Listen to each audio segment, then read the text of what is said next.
Hello everyone and welcome back to another GiantSlayer TFT Synergies tier list video. Today our analysts will be ranking each synergy from S all the way down to the C tier for patch 12.1. The big takeaway for the current meta is that playing flexibly is the way to go. There are so many synergies that are viable right now, which is why most of the traits are split between the A and B tier. As long as you focus on having a strong front line, building a carry around your items, and splashing in utility synergies, you should end up with a strong board. With that in mind, let's go ahead and get started. But before we begin, please don't forget to click the links in our description. Give your support to everyone who helped make this video happen. We host many TFT tournaments with plenty of exciting content to come, so be sure to also follow our GiantSlayer TFT social media pages. Alright, let's get back to the video. Starting off our tier lists are the traits in the S tier. The meta is currently all about flex play, so to reflect that, most of the S tier synergies are splash traits that are used every game within multiple comps. Those synergies are Mercenary, Enchanter, Scholar, Socialite, Glutton, and Cuddly. At the top of the S tier, we have the only non-splash trait, Mercenary. Mercenary takes the crown because it can basically win games for free if you hit the trait on 2-1, lose throughout stage 2 and 3, and then cash out for a huge payday. Majority of the time, regardless of your health, that's going to result in a win, just a little bit overpowered. That said, Mercenary doesn't have much of a place outside of that scenario. Think of it as a synergy you get a free win with occasionally and ignore it entirely outside of that situation. Now for a bunch of splash traits because so many of them are played every single game. Two of the most common are Enchanter and Scholar. We're lumping these two traits together since more than often they will both be used, mainly because of Janna. Orianna is a huge reason for why Enchanter is doing so well, as she provides shields, decent damage, and CC. This means we have Janna, Orianna, and finally Yuumi for the trio known as JOY. Those three champions together can be added to every single composition and do just fine, which is just another reason why Enchanter and Scholar go hand in hand. Socialite gets a spot in the S tier because it too is used quite often, mainly because of Taric. But in most lobbies, there will be multiple players utilizing the Socialite hacks in one way or another. It just makes sense to see it used all the time, considering one champion can boost the damage of your carry by 20%. Add in augments, Seraphine being a strong 4-cost champion, and Socialite is a no-brainer to splash onto the board. Our last two S-tier synergies are both individual traits, Glutton and Cuddly. Glutton is partially what makes Tahm Kench so broken as a champion due to the insane scaling the Kench gets over time. The demon catfish frog creature also farms components or gold, making him one of the best, if not the best 5-cost champions to high roll on level 7. Yuumi, on the other hand, is a bit more subtle, a bit more sneaky, a bit more of a cat? Utility is the name of the game for Yuumi, which fits in with the theme for most of our S-tier traits, and few other champions provide as much utility at level 1 as Yuumi can.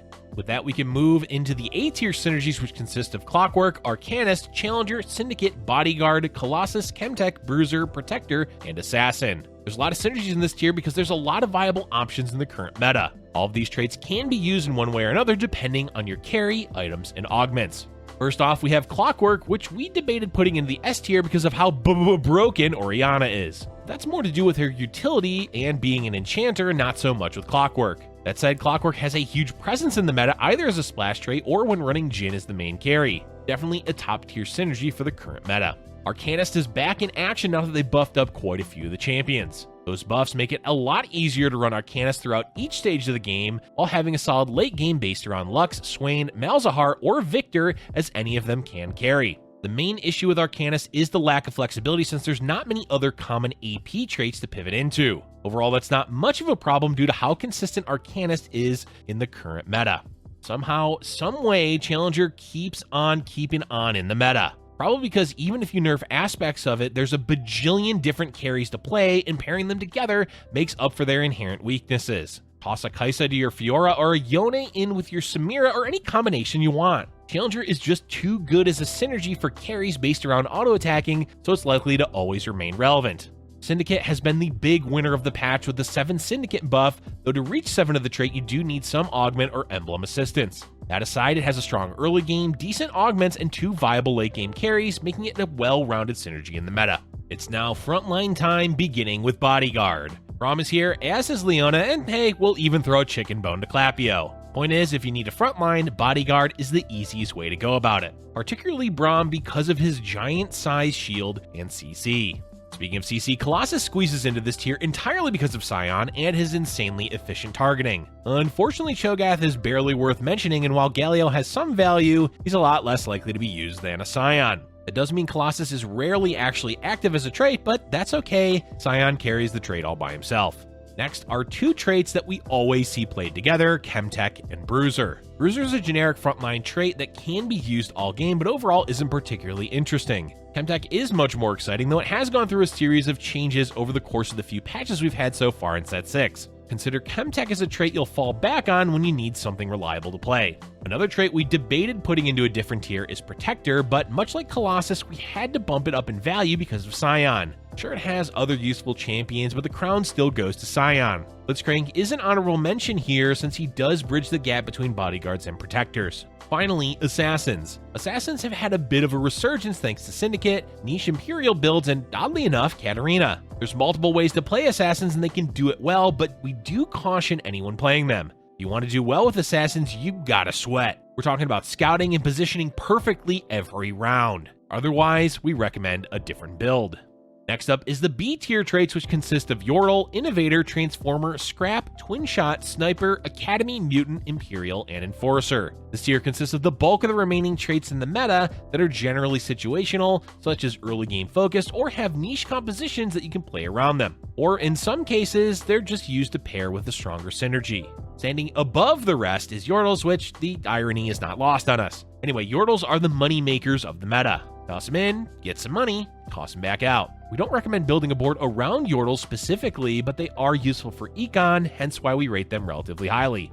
Innovator mainly struggles with its reliance on Jace 2 and 7 Innovator to really do well in a game. Instead, the majority of the time it's relegated to a stage 2 synergy or in the mid game with the bear. It certainly can do well, but does lack the consistency of the other traits, so down to the B tier it goes. As we mentioned him, up next is Transformer. Jace can be a beast and carry quite well, but that doesn't happen often, and at least not currently. We recommend using Jace if you can 2-star him and have items left over, but it's usually best to do it flexibly, as forcing a Jace board is unlikely to do well. Scrap has a similar issue to Innovator in that it's primarily used in the early game, somewhat in the mid game, and not often late game. That said, there are situational builds based specifically on augments that make Scrap almost S tier, specifically Junkyard and Binary Drop. The largest issue that Scrap has is a lack of a real carry since Jinx is so rarely a viable option. Piggybacking off of mentioning Jinx is Twinshot, a trait we see often because of Urgot, but it's rarely ever the star of the show. We acknowledge that Twinshot can be quite strong, but again, like a lot of the other synergies in B tier, it's just not consistent enough. Maybe if Jinx receives a few buffs in future patches, we'll see Twinshot stocks go up. For now, stick to 2 Twinshot with Urgot carry. Sniper is very similar to Twinshot in that it has a common place in the meta thanks to Jhin, but in general, doesn't really do a whole lot. Plus, there's really no reason to have it in if you're not playing Jhin. Sniper's Nest does make this trait much better, but it's still lacking in consistency. Despite several Academy champions being good in the meta, Academy isn't doing a whole lot on its own. Think of it as sort of a splash trait when running champions like Yone or Lux. Mutant is the hardest synergy to rate because the mutations from game to game make a huge difference in how viable it is. Synaptic Web makes Malzahar crazy strong, or how Voidborn turns Kaisa and Kog'Maw into death-dealing machines.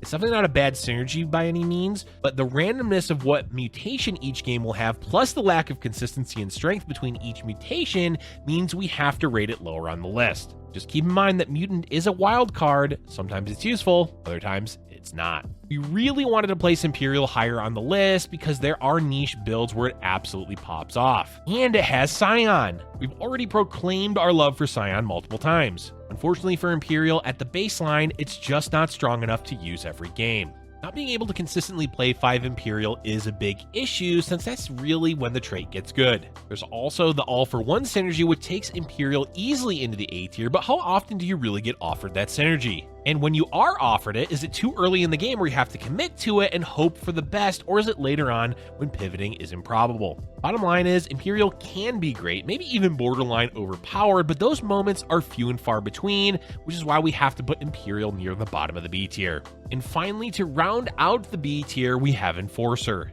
Enforcer is a useful utility synergy, but it's easily played around by the fact that no one ever runs for Enforcer. Since you will know what champion is going to be affected by the debuff, you can always position around it, mitigating how effective it is against your board. So it's definitely a decent synergy, but is often lacking. To finish off the tier list, we have 2 final traits that are in the C tier. Those 2 synergies are Sister and Yordle Lord. The theme of Sister is fantastic, but in practice, it's underwhelming. Vi gets a neat buff to hit more units, and the buff to Jinx is useful, but as we mentioned earlier, Jinx isn't really that great in the current meta. Due to that, Sister is unfortunately left in a rough spot where it's not really providing any meaningful bonuses to your comp. Once we see some buffs to Jinx that help her be more consistent and viable as a carry, we may see the value of Sister go up. As for now, C tier it is. And to end the tier list, we have Yordle Lord. This is a meme trait that should basically be ignored 99% of the time. Once in a blue moon, a Yordle player will put Exodio together and Vigar will show up, but outside of those rare instances, Yordle Lord should never be played. That's it for today's tier list video. Looking forward, there is unlikely to be a B patch, meaning the current meta should stay relatively stable. As we said before, with so many synergies being viable, playing Flex is a great way to climb the ladder for now. But always keep an eye out on the meta evolving because TFT rarely ever stays static for long. Let us know in the comments section below what synergies you've been having the most success with. Thank you for watching, and if you're enjoying our content, be sure to hit the like button and subscribe for future Giant Slayer TFT videos.